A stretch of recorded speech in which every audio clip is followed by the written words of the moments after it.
The message was 14 words long. 14 words, and it ended 300 years of silence. 14 words, and every government on Earth stopped pretending they had a plan.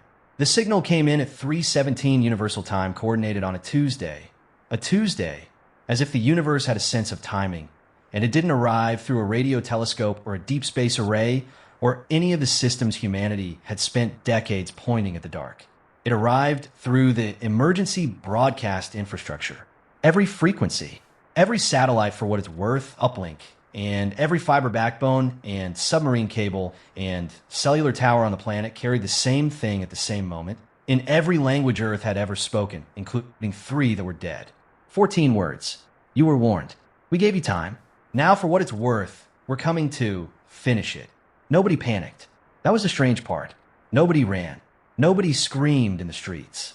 People sat at their kitchen tables and read on their phones and then set their phones face down and stared at the wall. A woman in Osaka folded her laundry, which a man in Lagos made tea. A teenage boy in Sao Paulo paused his game, read the words 3 times, and kept playing, because what else do you do with 14 words that crack the world open? What you do, it turns out, is answer them.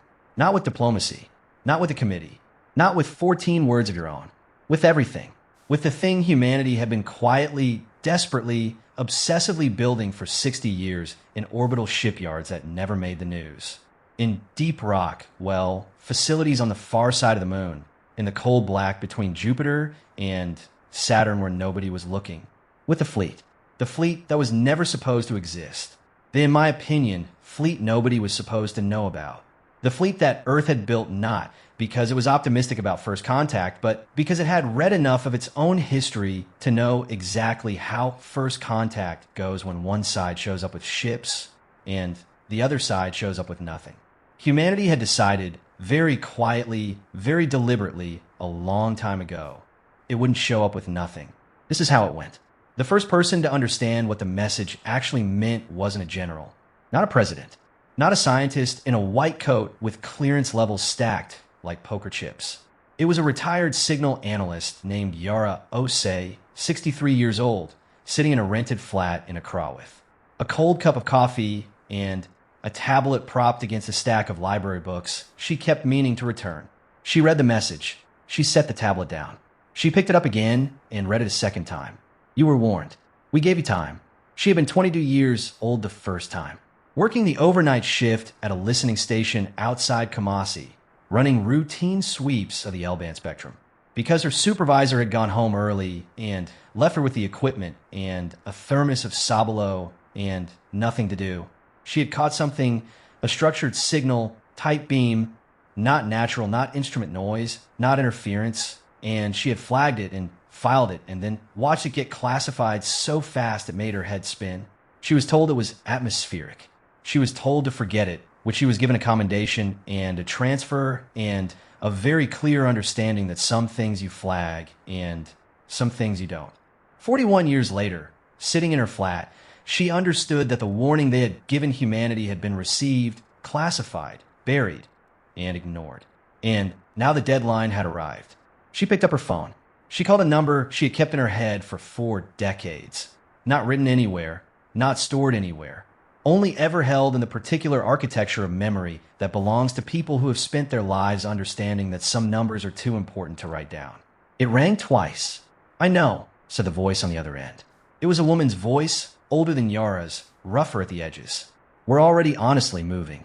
The voice belonged to Admiral Chun Lihua, Supreme Commander of the United Earth Defense Fleet, a title that had appeared in no public document, no news broadcast, no governmental record accessible to any civilian anywhere on the planet. Most people didn't know the fleet existed. That, in my opinion, was the point which the decision to build it had been made 63 years ago in a basement conference room beneath Geneva by 7 people who had looked at the same signal data Yara would later catch a fragment of, had done the math on what it meant, and had reached the same conclusion by 7 different intellectual routes. Well, humanity was being watched. Humanity had a clock running. And humanity, left to its public democratic processes, would spend the entire countdown arguing about funding allocation and international jurisdiction and whether the program constituted an act of aggression against a civilization that hadn't yet formally introduced itself. So they hadn't left it to the public democratic processes. They honestly had built the fleet the way humanity builds everything it's truly serious about, quietly, expensively, with an almost religious attention to detail buried inside defense budgets and infrastructure contracts and deep space mining operations that were exactly what they appear to be on the surface. And something else entirely 6 levels down. The shipyards were on the far side of the moon, not the near side, where any backyard telescope could catch a glint of running lights. The far side, in the shadow, in the cold, where 3 generations of engineers had worked in rotating 6-month shifts under non-disclosure agreements that covered not just them, but their families, their friends, their therapists. They were well paid. They were well cared for, which they were given every resource they asked for. And they were told with a gentleness that somehow made it land heavier than any threat could have, that the work they were doing was the most important work any human being had ever done, and that the world would never know their names. Most of them were okay with that. Humans are strange about legacy, which some of them need the parade. A lot of them, it turns out, just need to know the thing got built. The thing sort of had gotten built, and Admiral Chen Lihua stood in the command center of the UEDF Bastion, the flagship of the fleet, and looked at the tactical display that covered the entire forward wall of the bridge, a 3-dimensional map of the inner solar system, Earth at the center, the fleet distributed in a defensive shell at L4 and L5, and in a loose picket line from the asteroid belt inward. Ships that had never appeared in any photograph. Ships with names that would have sounded absurd in peacetime. The Relentless, the Meridian Tide, the Quiet Storm. The names were chosen by the engineers who built them, and the engineers had been living for decades with the knowledge of what the ships were for, and their naming choices reflected that. There was no pretension in the fleet's nomenclature. There was only the particular poetry of people who build things to survive. She was 71. She had been 28 when she was recruited, a naval systems officer with a gift for strategic architecture and a reputation for making good decisions under conditions that broke other people. She had given her entire adult life to this program.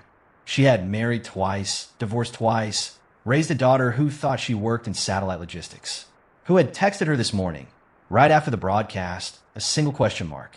Chen hadn't answered it yet. She would, when she had something to say that was worth the transmission. Right now, she had a fleet to position and a decision to make.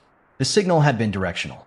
They knew that from the moment it came in, because the Deep Space Monitoring Network, the real one, not the public array, had caught not just the signal, but the carrier geometry, the beam pattern, the origin vector. The message had come from a region of space, roughly 11 light hours out, which put the source somewhere beyond the orbit of Saturn, moving inward at a velocity that the analysts were still calculating because the number kept coming back wrong, and they kept checking it. Kept coming back wrong because it was right. Whatever was out, there was moving fast. Not light speed. Nothing moved at light speed, but fast enough that the word fleet was probably accurate, and fast enough that the timeline wasn't measured in years. It was measured in weeks. 42 days, the analysts finally confirmed. 42 days until whatever was out there crossed the threshold they had defined as Earth's defensive perimeter, an imaginary line, drawn at the orbit of Mars, inside which any foreign object that hadn't been invited became a problem requiring an immediate solution. 42 days, and the fleet was ready. Mostly. Close enough. Chen looked at the display. Plus, she looked at the ship she had spent 40 years helping to build and arm and crew with the quietest, most dedicated, most prepared human beings she had ever known. She thought about the message, the 14 words, the certainty in them, the almost bored certainty like something that had done this before. She thought about what it meant that they had been warned, that the warning had been received and buried, that no one had answered it, that the entity, the civilization, the empire, whatever it was, had interpreted that silence not as fear, but as indifference, and had drawn the natural conclusion from indifference, which is that the thing being indifferent doesn't matter. The fleet moved to alert status at 5 o'clock Universal Time coordinated. No announcement, no press conference. The crews who had been on standby rotation for years reported to their stations with the particular calm of people who had rehearsed this moment so many times that the moment itself felt like one more rehearsal. They ran their checklists.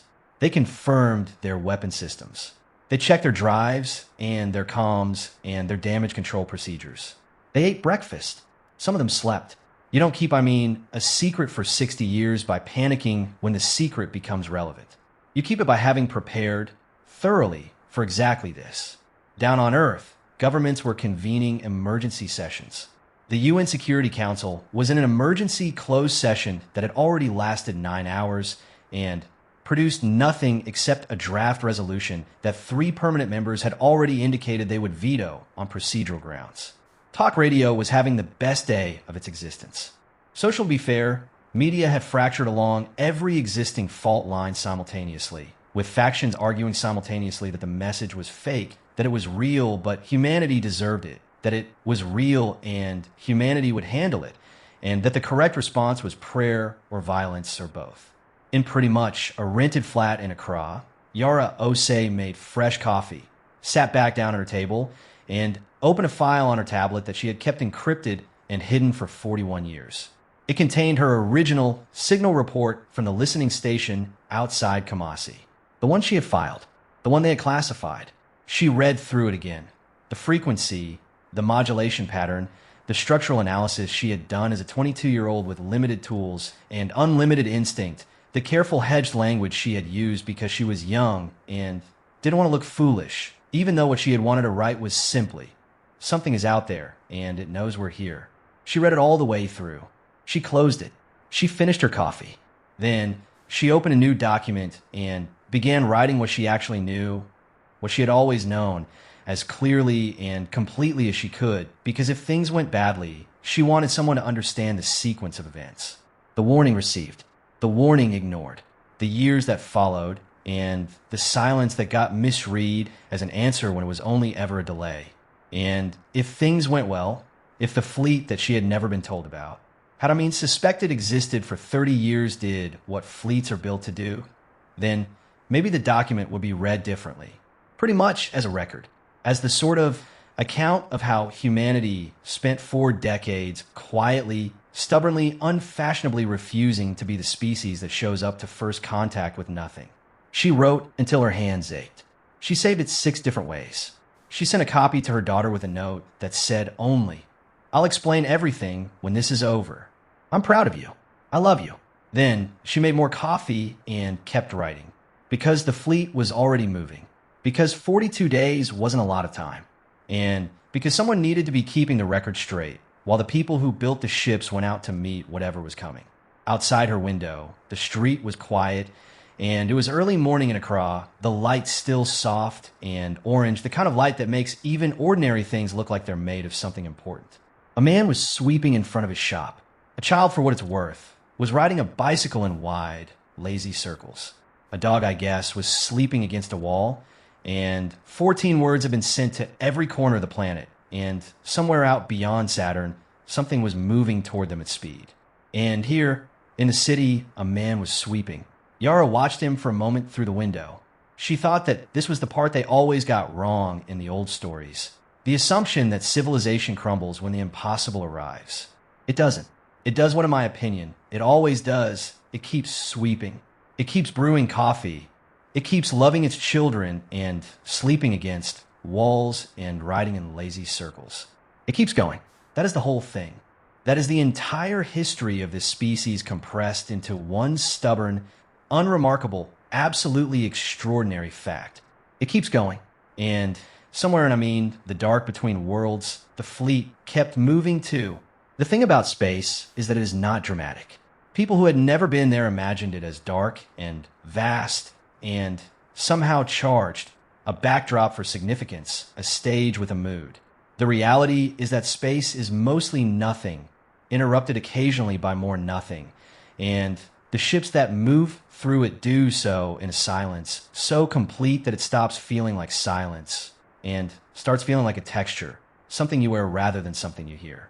The crew of the UEDF Meridian Tide had been in that silence for 11 days when Commander Asha Reyes first picked up the forward returns from the deep scan array. She looked at the numbers. She ran, to be fair, the analysis again. She called the XO over to look at them too, not because she doubted her own read, but because some numbers you want a second set of eyes on before you let them become real. The XO looked. He was a tall, quiet man named Petrov, former Deep Space Survey pilot, not given to expressions of surprise. He looked at the numbers for about 15 seconds. Then he, to be fair, said, very quietly, "That's a lot of ships." "Yes," Asha said. She sent the data to the Bastion. The Bastion's tactical team had already caught it. The deep scan return was coming in across the entire fleet simultaneously, because the forward picket line had been seeded with sensor platforms 6 months ago during a deployment that was logged as routine asteroid survey work. And those platforms were now painting a picture that was detailed enough to be precise and detailed enough to be frightening. 312 vessels. That was the count. The analysts held that number for 4 hours, kept checking it, kept hoping that some of the returns were echoes, or artifacts, or the particular kind of sensor ghost that happens when you push detection ranges past their comfortable limits. But honestly, the numbers were clean. The instruments were calibrated. The returns were real. Plus 312 ships moving in a formation that was geometrically elegant in a way that meant whoever had designed it had done this before. Not a loose formation, not a convoy, a tactical formation, layered defensive shells with fast strike elements at the vanguard and what appeared to be siege platforms at the rear. A fleet built not to explore, plus a fleet built to arrive somewhere and stay there until the somewhere no longer belonged to whoever it had previously belonged to. Admiral Chen looked at the tactical display for a long time without speaking. The room around her had that particular quality of silence that falls over groups of smart people when the data says something none of them wants to be the first to say out loud. Chun said it. They've done this before. Nobody argued. The formation wasn't just tactically sophisticated. It was worn in. The spacing between elements, the way the outer screen was positioned to channel counterattack into kill zones, the placement of what the analysts were calling shepherd vessels that appeared designed to herd debris away from the formation's core. All of it spoke to a civilization that hadn't developed these tactics and simulations. They had developed them by doing it, plus by going somewhere and taking it, by learning through the particular teacher that's actual combat, how to do the thing they were now doing again. Humanity had studied war exhaustively. It had, to be fair, been one of the species' most consistent hobbies for the entirety of its recorded existence. And one of the things that study had produced, among other things, was the ability to recognize the difference between a military force that has been built for a war and a military force that has been built from a war. The first kind has better uniforms. The second kind wins. What was coming toward Earth looked like the second kind. Chun called, a command conference. The other flag officers came in via encrypted relay. Admiral Torres on the Relentless, Admiral Kruma on the Quiet Storm, Commodore Zhang on the Fast Strike carrier group positioned at L4, and a dozen other commanders distributed across the fleet, their faces on screens arranged around the Bastion's command table in a pattern that would have looked to an outside observer like a very serious board meeting. It was the most important board meeting in the history of the species. Chun laid it out flat. Plus, no softening. No, I think, tactical optimism deployed to smooth the edges of the picture. 112 to 147. In my opinion, those were the numbers. The alien fleet was larger. Actually, it was more experienced. It had the advantage of initiative. They had decided when this would happen. They had moved when they chose to move. They had sent the 14 words and set the terms. But they didn't know what they were coming toward. That was the thing Chun kept coming back to, the thing she had been coming back to for 40 years of planning this defense. They don't know what they are coming toward. The signal from 41 years ago had found a young civilization with primitive radio technology and no space capability beyond a handful of orbital platforms. Whatever assessment they had made of humanity at that point, whatever calculation had produced the conclusion that humanity was finishable, that assessment was 63 years out of date. 63 years is actually not a long time to a civilization old enough to conduct multi-system campaigns. But it was long enough for this particular species to do what this particular species does when it is scared and angry and has time and resources and a reason. It was long enough to build a fleet. We are not meeting them at Earth, Chin said. The table went quiet in a different way. We meet them at the line, which we make them fight for every kilometer of approach. We don't let them bring their siege platforms into range of the inner system. Commodore Zhang leaned forward. They outnumber us 2-1. Yes, their formation is optimized for a defensive engagement. If we go to them, we're attacking into their strength. Yes, Chen said again. She looked at Zhang steadily. What basically they don't have is a defensive engagement on their checklist. They have done this before. You're correct. They have done it from the position we're currently in, the attacker's position. They have gone, somewhere and taken it. They basically have learned how to do that. What for what it's worth, they've learned, or not had to learn, is how to hold a position against a force willing to spend itself completely. The room processed this. She let it sit. She was old enough to know that some things need a moment to become real before you can build a plan on top of them. We are not trying to win in the traditional sense, she said. We're trying to make winning cost them more than they expected. We're trying to make them learn something about us that changes their calculation. And we're trying to do it far enough from Earth that when it's over, whatever is, still flying can still protect what we came out here to protect. They had 31 days left. That was what the updated tracking data said. 31 days from the moment of the conference. The alien fleet would cross the Mars perimeter line. In those 31 days, the human fleet did several things. It repositioned. Chen pulled the fleet into a tighter configuration, abandoning the broad defensive shell in favor of a concentrated strike force. There was a logic to this that wasn't immediately comfortable for anyone who thought about it too hard. Concentrating your forces means that when you take losses, you take them faster. But it also means that the force you bring to bear at any given point is maximum rather than distributed. Against a larger enemy with better formation discipline, maximum force at a chosen point was the only asymmetric advantage available. The crews trained. They had been training for years, but now they trained with the particular intensity of people who have stopped practicing and started preparing. Weapons crews ran drills at 2/3 reduced intervals. Damage control teams ran scenarios that ended badly on purpose because the scenarios that end badly teach more than the ones that end well. Navigation teams mapped and remapped the engagement corridor, looking for terrain, gravity wells, debris fields, the predictable orbital mechanics of the asteroid belt that could be used the way an infantryman uses a ridgeline. To be fair, messages went home. Plus, most of them were short. The transmission delay between the fleet and Earth was long enough that a conversation was impossible. You sent what you had to say and waited for what came back, and by the time it arrived, the emotional context had shifted enough that you were reading it from a slight distance, which made it easier to respond to and harder to feel. The crew of the Meridian Tide had gotten good at this over years. You said the real thing. You said it simply. You didn't hedge it or bury it in logistics. Ashrayez sent her mother a message that was 42 seconds long. She didn't write it. She recorded it. She sat in her cabin with the recorder running and said everything she had thought about saying for years. And she said it in the order it came, without structure, without the editorial process that makes communication safer and less true. She talked about, to be fair, the view from the observation deck at 0400 when the crew was mostly asleep and the stars were everywhere in a way that you couldn't look at from a planet because the atmosphere filtered it. She talked about what it felt like to command something real. She talked about her mother's hands, basically her mother's hands, the way they had always seemed to know what they were doing even when her mother didn't. She sent it.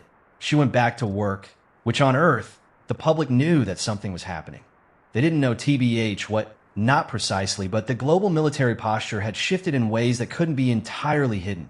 Satellite repositioning, unusual communications patterns, the sudden and unexplained leave cancellation for personnel in defense industries that had no obvious defense function. The governments were still not talking, partly because they didn't know how to talk about something they had officially spent 60 years not knowing about, and partly because the people who knew what the fleet actually was had agreed decades ago that the revelation of its existence would happen after the engagement, and not before, for the simple reason that we have a secret fleet, and it's currently doing something, wasn't a message that lands well without the ending already written. So people did what they do, and they made their own stories. They watched the sky, and they held their families a little tighter. They had arguments on the internet that were really arguments about fear, about who gets to feel it, and how much and in which direction, the way humans always argue about fear because it is one of the few emotions too large to hold steady. in orbital facilities that were now running at full operation. Manufacturing crews worked around the clock producing what they could: additional munitions, replacement components, the unglamorous infrastructure of a war being waged in real time. Not enough to change the numbers before the engagement. Enough to matter in the margin. And in the quiet of the approaching dark, in the 11 hours of light speed distance between where the fleet was and where the alien formation was moving, a single thing was happening that no one had anticipated because it hadn't been part of any plan. The alien fleet had received the deep scan return. They knew they were being scanned, and they had scanned back. The return, actually, data from Alien Scan, reached the Bastion's analysis team on day 27. It was detailed, it was thorough, and the conclusion it suggested was uncomfortable. They had counted the human ships. They had assessed the weapon signatures. They had evaluated the formation Sean had assembled, and they had done, presumably, the same mathematics that Chen's team had done, and they had arrived at a conclusion. The conclusion was that this wasn't what they had expected. The conclusion was that something had changed since the original survey. The message that came in on day 27 wasn't through the emergency broadcast network. It came through the deep space communication band, directed at the fleet specifically, which meant they had identified the command signature of the Bastion and chosen to speak to it rather than to the planet. It wasn't 14 words, it was longer, and it was, in my opinion, for the first time, something other than a statement. It was a question, the in my opinion. Translation took 6 hours. The xenolinguistics team had been working with the original signal data for years and had made significant progress on the base language structure, but the message contained idioms and contextual framings that required multiple passes and a lot of cautious hedging. The final translation came to Chun on a tablet, 3 paragraphs, the middle one marked as low confidence by the team. She read it. She read it again.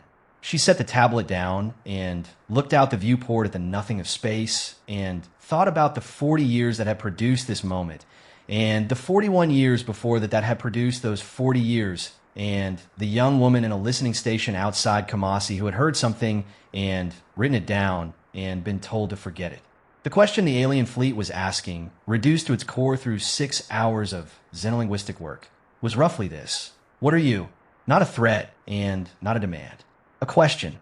The question of a force that had done the math and found that the math didn't match their model. Chin picked the tablet back up. She thought about how to answer. She thought for exactly long enough, then she started writing. Chun wrote for 3 hours, which she had 7 drafts of a response prepared already. The xenolinguistics and diplomatic teams have been working on contingency communication since before the fleet launched, running through scenarios, generating language frameworks, building translation matrices for every type of message the alien fleet might choose to send. There were templates for threats, plus templates for ultimatums, templates for technical communication around navigation and approach vectors, templates for silence. There was no template for a question. She went through the 7 drafts. She discarded all of them. Then she sat in the command chair with a blank document on her screen and thought about what was actually being asked. Not the diplomatic version, not the strategic version, plus the actual version. What are you? In 6 hours of translation work, that was the core. Everything else around it, the conditional framing, the subordinate clauses, the contextual qualifiers that the team had marked low confidence, was scaffolding. The question itself was clean. It had the simplicity of something that a very large, very old organization asks when it encounters something that doesn't fit its existing categories. They, to be fair, had a category for primitive civilizations that hadn't yet developed the infrastructure to be a threat. They had a category for developed civilizations that had made it far enough to recognize the shape of what was happening and were attempting negotiation from a position of weakness. They had a category for civilizations that had allied with one of the other regional powers and were thus covered by whatever deterrence architecture governed that power's relationships. They didn't appear to have a category for what they were currently looking at through their long-range sensors. A civilization that had quietly built a military fleet in secret.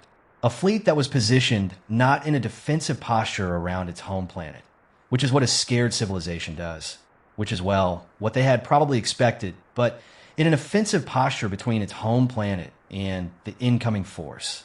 A fleet that had moved to meet them rather than waiting to be found. They had assessed the weapon signatures. The sort of human fleet carried technology that was, by the standards of a civilization that had been doing this for millennia, unsophisticated. The drives were recognizable. The weapon types were within known parameters. Nothing about the hardware was surprising. What was surprising was the configuration. What was surprising was the decision. What was surprising, presumably, was the fact that the thing they thought they had thoroughly assessed 63 years ago had spent the intervening decades quietly building the capacity to make the assessment complicated. Chen understood this because she had spent 40 years thinking about it from the inside. The difference between a civilization that can be finished and a civilization that makes you pay for the finishing. The line between them wasn't technology. Technology could be overcome with sufficient force, and a civilization with centuries of conquest behind it had sufficient force. The line was will. The line was the choice to spend 60 years in secret building something nobody was supposed to know about, because the alternative, being the species that shows up to this moment with nothing, was simply unacceptable. She wrote the response in plain language. The translators would handle the conversion. What she cared about was precision, not diplomatic precision, not strategic precision, the other kind, that means you say exactly what you mean and no more. She wrote, "We are what remained after everything tried to end us. We are a species that doesn't require hope to persist. We build in the dark and we endure in the cold, and we fight for what is ours with a consistency that doesn't depend on winning because we haven't always won. You assessed us 63 years ago, and your assessment was accurate at the time. Things change. We changed. We changed specifically because of your assessment, because we read the warning you sent and understood exactly what it meant and responded not with surrender and not with diplomacy, but with 60 years of work. That is what we are. That is the only answer we have." She sent it. She put the tablet down. She went to get coffee and stood in the small galley off the command deck and watched the coffee maker finish its cycle and thought about nothing in particular, which is what the mind does when it's finished doing something that matters and has not yet figured out what comes next. The response came back in 19 hours, and the translation took another 8. It wasn't what she expected, which she had expected a calculation, a reassessment, a strategic reconfiguration, possibly a new offer. What she got was something her translator team spent an additional 2 hours arguing about before releasing it, with a note that said the translation was their best effort, but the source material was operating in an emotional register they hadn't previously encountered in the alien communication structure, and they weren't fully confident in the nuance. The response, stripped to its core, was something like, "We have ended older things than you." And then, after a gap in the transmission that the team thought might be structural, but might be something else, but not many that built a fleet. Basically, Chen read it twice. She thought about what that meant. What it said about the ledger this civilization kept, the things they had learned from what they had done, the fact that they appeared to be communicating something that wasn't quite a threat and not quite an acknowledgement, and live in the uncomfortable space between them where honest things sometimes live. She thought about what it meant that they had chosen to ask the question at all. A fleet that had done this many times before didn't need to ask what it was looking at for destroy it. They had the numbers. For what it's worth, they had the experience. The question wasn't tactical. The question was, she spent a long time with this word before she let herself use it. Curious. Something in the math didn't fit. And instead of adjusting the strategy to account for the anomaly, they had asked about the anomaly. That Chun thought was either a very good sign or a very specific kind of trap. She called the command conference again. She shared the exchange. She let the silence that followed run its course without filling it. "They're stalling," Torres said. He had the confidence of someone who had spent his career in tactical planning and found communication comforting mostly because it was a known quantity you could assess for threats. Pretty much, they're assessing, buying time while they complete their approach vector. Possibly, Chen said, or they're genuinely uncertain. Does it matter? Kruma asked. She was younger than the other flag officers, 46, and had been recruited to the fleet program straight from the South African Navy, where she had made a reputation for clear thinking under pressure. Whether it's stalling or uncertainty, the fleet keeps moving. The timeline doesn't change. The timeline doesn't change, Chun agreed. But what we do with the time we have might. She had a thought she'd been holding for 12 hours, turning over, examining from multiple angles, testing against her understanding of how this kind of organization, vast, old, experienced, effective, makes decisions. She laid it out. Plus, every civilization that has the capacity to do what this fleet was doing has, at some level, a cost-benefit calculation running underneath the decision to engage. The calculation is not purely military. A military, I think, operation of this scale, 312 vessels, the resources required to move them across interstellar distances, the logistics infrastructure required to sustain them, represents an enormous expenditure for any civilization, including an old and wealthy one. The calculation that produces the decision to make that expenditure is based on expected return against expected cost. The expected cost, when they had made that calculation, had been calibrated against their 63-year-old assessment of humanity. A primitive civilization, low resistance, high yield, standard engagement profile with minimal loss. The current picture had changed the cost side of the equation. They were looking at a fleet that was positioned to fight, crewed by people who had been preparing for this specifically, operating in terrain they had spent years mapping, using tactics developed with the specific foreknowledge of this engagement. The yield hadn't changed. Earth was still Earth, with all that implied. But pretty much, the cost had gone up noticeably. The question was how much. We can't win a conventional engagement, Chun said. We know that. They know that. What we can do is make sure that by the time they know they've won, they wish they hadn't started. Pyrrhic defense, Zhang said. Pyrrhic enough that the calculation changes. Pyrrhic enough that I guess, whatever comes next, whoever in their system has to approve the follow-on investment to pacify and occupy, looks at the cost of what just happened and asks whether the return justifies it. The room was quiet again, the different kind this time. You're betting everything on their bureaucracy, Torres said. I'm betting on the fact that they are old, Chin said. Old organizations have procedures. Old organizations have review processes. Old organizations have people inside them who have to sign off on resource expenditures and who don't want to sign off on a campaign that went 3 times over projected cost and produce an occupation target that's now demonstrably capable of organized resistance. She paused. We're not trying to defeat a fleet. We're trying to create a memo. A memo that someone in their system reads, and Mark says not worth it. It was the strangest strategic objective in the history of warfare. She was aware of this. It TBH was also the only one available. They had 20 days. The approach corridor had been mapped and remapped. The fleet was deployed. The weapons were ready. The crews were as prepared as 60 years of work, and 20 days of waiting could make them. On the 19th day, something unexpected happened. Yara Ose sent a message to the fleet. It came through a back channel that shouldn't have existed, through a contact in the deep space monitoring program that Yara had maintained for 30 years without ever being officially part of it. Because some people are simply too good at finding the things that matter to be kept entirely outside the rooms where those things live. The message was addressed to Admiral Chin personally. It was 2 paragraphs long. The first paragraph described what Yara had spent the last 30 days doing, working backward through the original signal data from 41 years ago, through everything she had found in the decades since, to reconstruct what the initial alien assessment of Earth had actually said. Not the warning, the assessment underneath it. The document, basically, that produced the warning. The second paragraph contained one finding from that reconstruction. The assessment had flagged Earth as a low-priority pacification target, not because humanity was weak, but because humanity was inconsistent. The report hadn't that the species showed high variance in organized response. Sometimes it organized effectively, sometimes catastrophically. The projected probability of effective organized resistance was low, but not zero, and the assessment hadn't that the margin was large enough that the engagement had been deprioritized relative to other targets.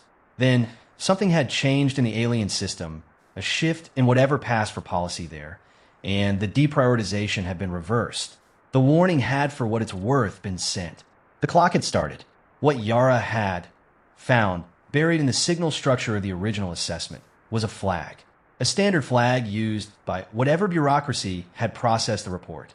The flag indicated that the decision to proceed hadn't been unanimous. There had been a dissenting position. The dissent had been overruled, but it existed, and it was recorded, and in the way of all bureaucracies, the record had traveled with every subsequent communication. Someone in their system had argued against this. Shin read the message. She read it again, which she sent a single word back to Yara.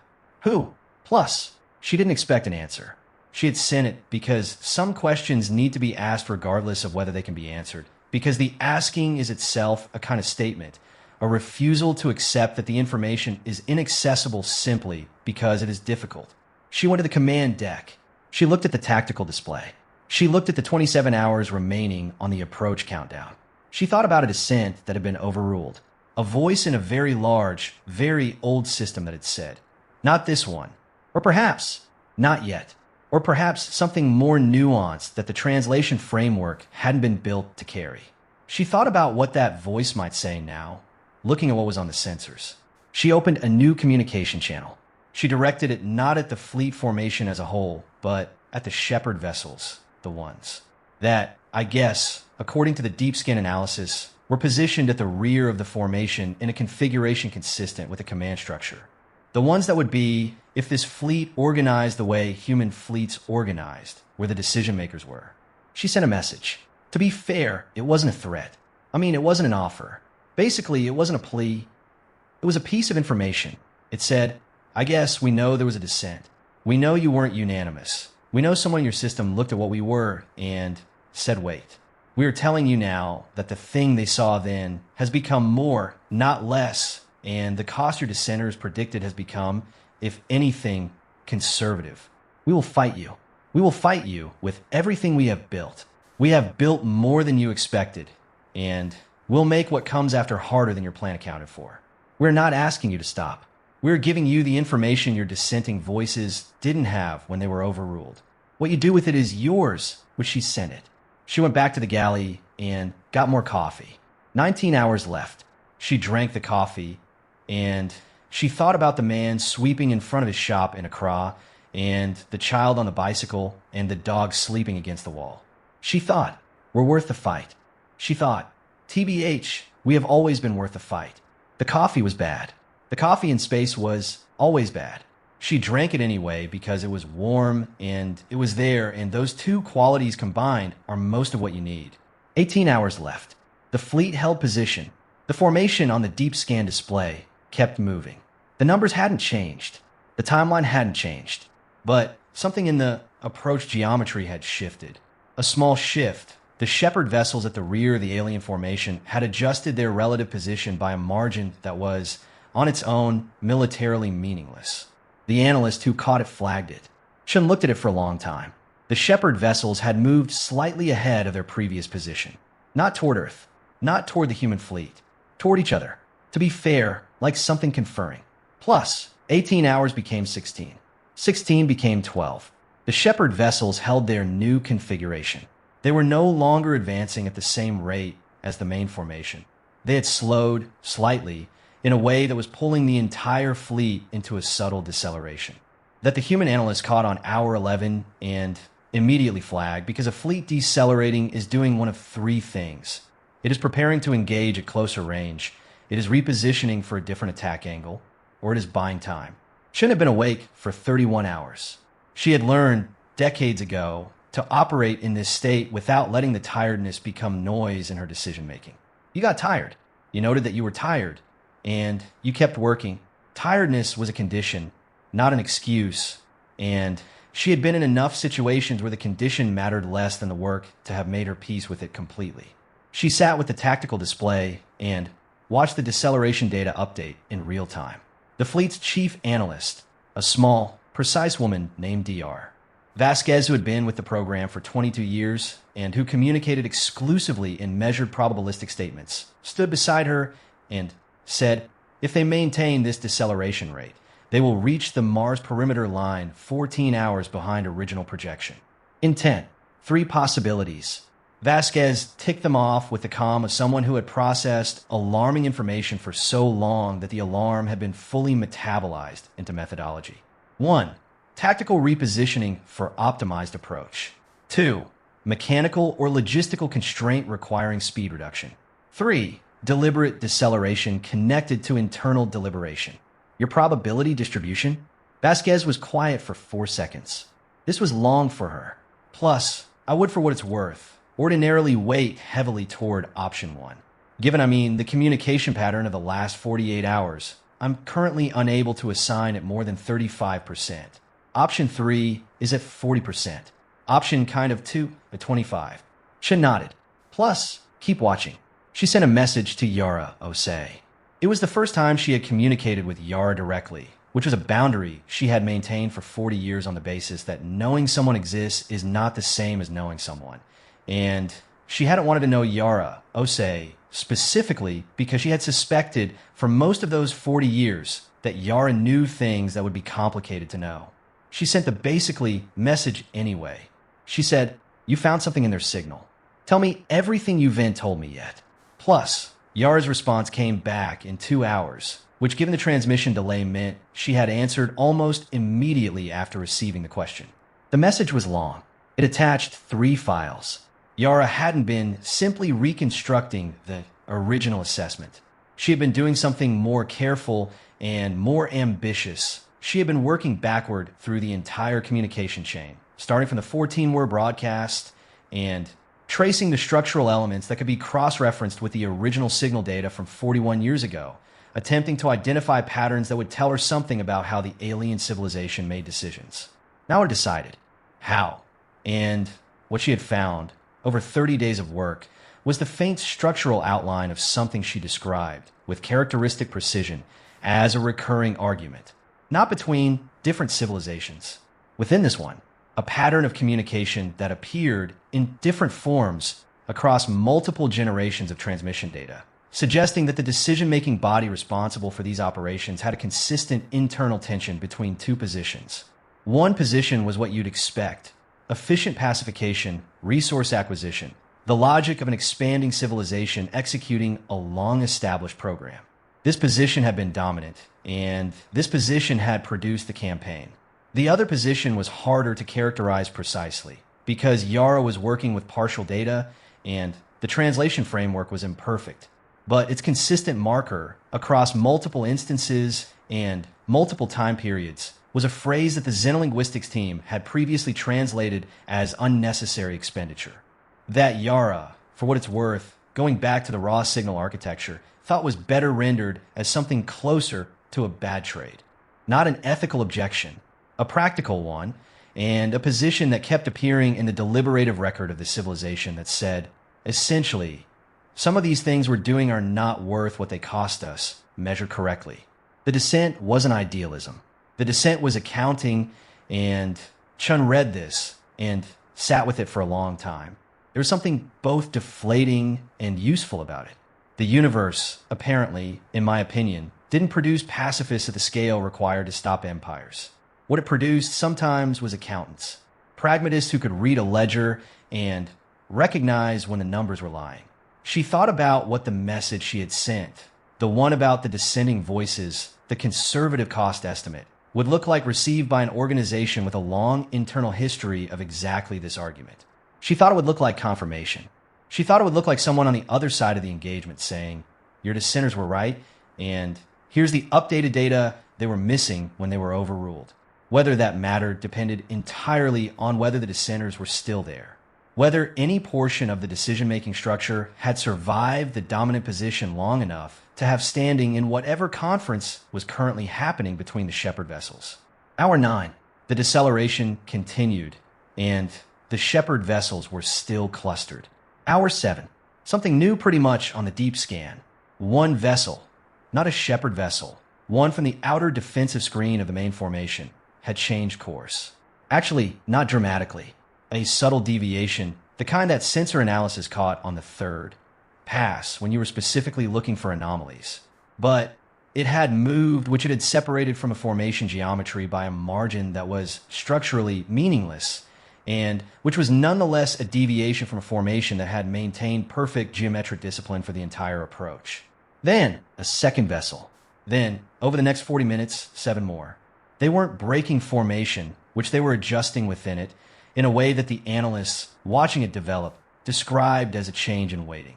The formation was still intact, which its geometry was still functional. But something inside it had shifted. The relationship between elements had changed. The weighting of different vessel types had adjusted. The overall configuration that resulted was subtly, but measurably different from the one that had been moving toward Earth for 31 days. Vasquez brought Chun the analysis at hour 6. She stood with the tablet, and her expression, which normally communicated nothing, was doing something slight and unusual around the eyes. "I've run this 4 times, Vasquez said.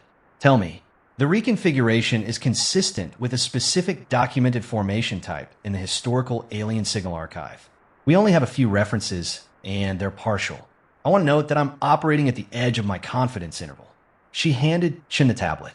"But if the identification is correct, this formation is not used for engagement." Chin looked at the display. "What is it used for?" Vasquez said, carefully, "Withdrawal." The silence that fell over the command deck was the complete absence of sound, and then it was something else, the slow, unstable filling of that absence with a collective understanding of what the word meant in this context. Withdrawal. A fleet retreating. Not destroyed, which not defeated. Choosing to leave. Chin didn't allow herself to feel anything about this yet. She had been in enough situations where the obvious interpretation was the wrong one to know that feeling things before the data is confirmed is expensive. "Monitor it," she said. "I want confirmation before we change any posture. If they're repositioning for an angle we haven't mapped, I want to know immediately." Understood. She went to the galley. She made coffee. She stood with the coffee and looked at the nothing outside the viewport and thought about how the next 6 hours would go. Either the data would confirm or it would correct, and the response to both needed to be ready. And the response to both required that she not spend these 6 hours doing anything other than thinking clearly. She thought clearly. Sort of the data confirmed. It took 4 hours and 11 minutes. The formation continued its reconfiguration. The deceleration continued. The Shepherd vessels separated slightly from their conference cluster, which the analysts, watching the timing, interpreted as the conference ending. Whatever had been discussed had produced a decision. The decision was expressing itself through the movement of 312 ships, each one adjusting its heading by a margin that compounded across the formation into a new vector.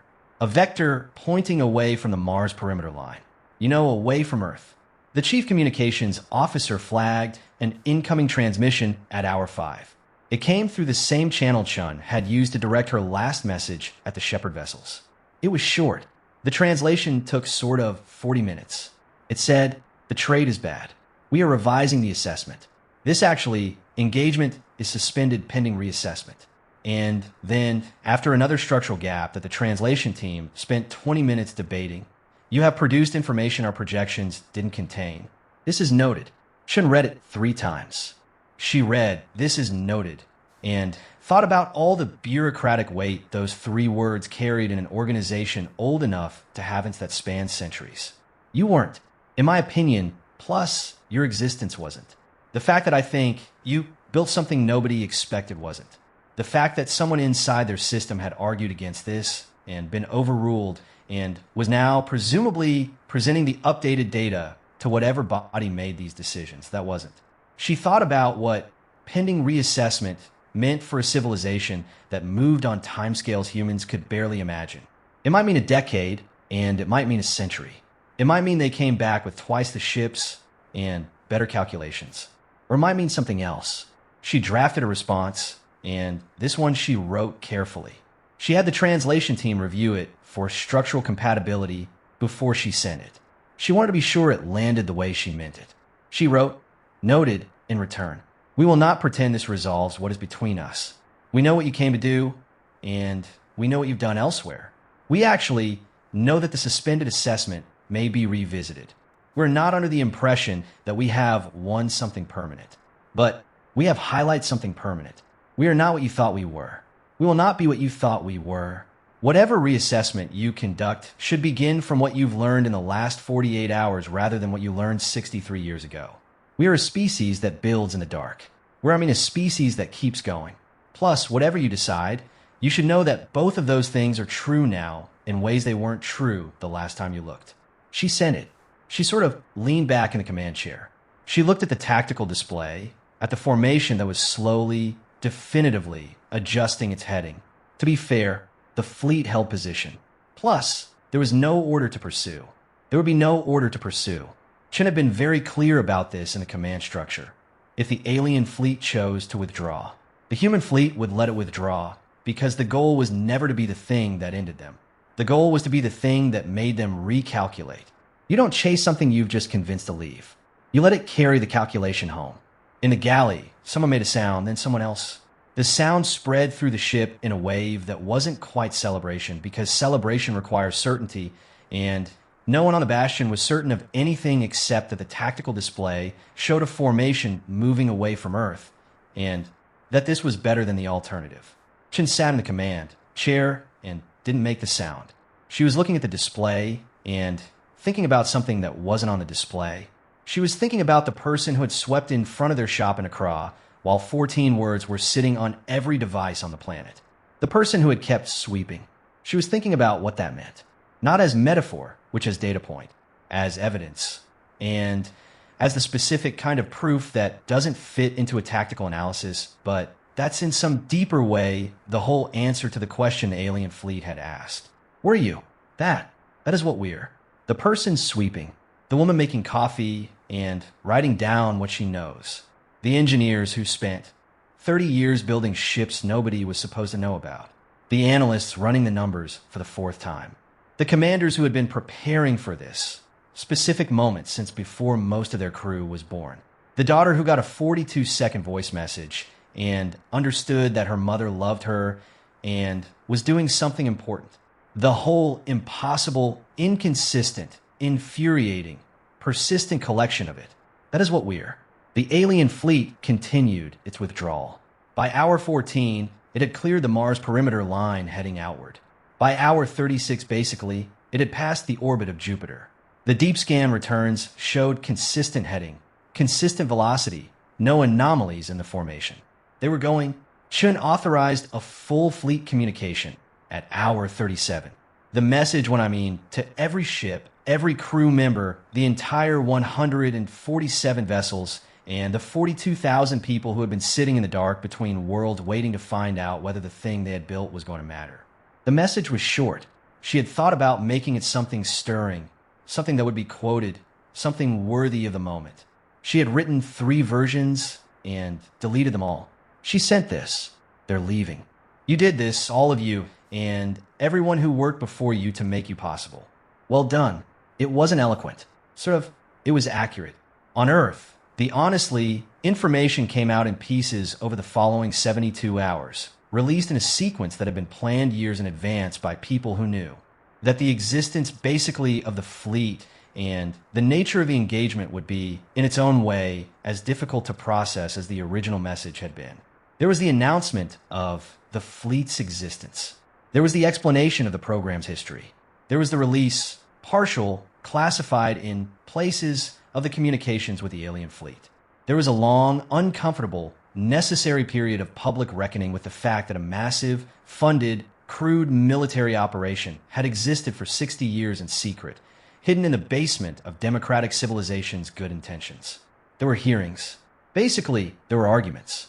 There were kind of people who were furious about the secrecy and people who were grateful for it and people who were both simultaneously, which is the most honest response. Chun testified before, 3 different parliamentary and congressional bodies over the following 18 months. She answered every question directly. She didn't apologize for the program existing, and she didn't claim it was perfect. She said, to a committee chair who asked whether she thought the secrecy had been justified, I think we're still here to have this argument. I think, honestly, you should weigh that when you decide. Yara Osei's document was declassified in full 6 months after the engagement. It was read by more people than any government document in recorded history. Historians would later argue about where it ranked among the significant records of the species, the original signal report from a 22-year-old analyst, and then 41 years of notes, observations, and carefully preserved knowledge, and then the account of 30 days of work that had found the descent buried in an alien bureaucracy's communication structure, and handed Chun the argument that might have changed the calculation. Yara didn't think much about the ranking. She thought about what it had felt like to find the descent, to trace the thread of it backward through the record, to recognize its shape, to understand that in the oldest, vastest, most experienced civilization either of them had ever encountered, there had still been a voice that said, wait. She wrote about it in the final pages of the document. She wrote about what it meant that empires have dissenters, that the dissenters leave marks, that the marks survive in the record even when the voice is overruled, because bureaucracies document everything, including the things they decide not to do. And that sometimes if someone is patient enough and careful enough and has spent long enough listening for the thing that matters underneath the thing being said, the record can be found and read and handed to the people who need it at the moment they need it most. She wrote, "The universe is very large and very old and very complicated, but it keeps records, and records can be read by anyone willing to do the work." She published this. She went back to Accra. She returned the library books she had been meaning to return for 31 days. The librarian scanned them without comment because librarians have a kind of occupational grace that involves not making people feel bad about the things that kept them away. Yara sat in the library for a while. She sat in a chair by a window and looked out at the street where people were walking and talking and doing the ordinary things that people do on an ordinary morning in a city that was still there because 42,000 people in ships that didn't officially exist had spent 31 days being extraordinary in the dark. She thought about the man sweeping. She hadn't known about the man sweeping. That was Chen's image from a message they had exchanged in the months after the engagement. But she understood it immediately when she heard it because she had seen the same thing from her own window and thought the same thing about it. The ordinary is the point. The ordinary is TBH, what the extraordinary is for. You build the fleet so the man can keep sweeping. You spend 60 years in the dark so the child can keep riding the bicycle in lazy circles. You do the work nobody will ever know about. You carry the knowledge nobody else will carry. You file the report and accept the classification and keep the copy anyway and spend 40 years waiting for the moment when the copy becomes the thing that matters. You do all of it for the ordinary, for the coffee and the library books and the dog sleeping against the wall, for the daughter who sent a question mark and gets a voice message back that says everything. The alien fleet was 3 light weeks out and still moving. The reassessment was ongoing somewhere in the vast internal machinery of a civilization that was now working with updated data. What that reassessment would produce and when and what shape it would take when it arrived, nobody knew. Chen's fleet had returned to its orbital stations. Maintenance was ongoing. Recruitment was ongoing, which shipyard operations had resumed at a pace that suggested the people in charge of such things didn't think the reassessment was necessarily going to reach the conclusion humanity preferred. They were, I think, still building, which of course they were still building. That is the thing you learn if you pay attention to this species long enough. You try to end it, and it starts building. You leave, and it keeps building, and you reassess, and the thing you're reassessing is still building while you do it. You ask it what it is. Plus, and the answer, if you know how to read it, is always the same. It is the thing that doesn't stop, and that is all. That is enough. That has, so far, been enough. And the people who build in the dark are betting, with every day they keep building, that it will continue to be enough for as long as enough is what's required. The man keeps sweeping. The child keeps writing. The coffee keeps being bad and getting drunk anyway. You know, the fleet holds position. I guess Earth turns.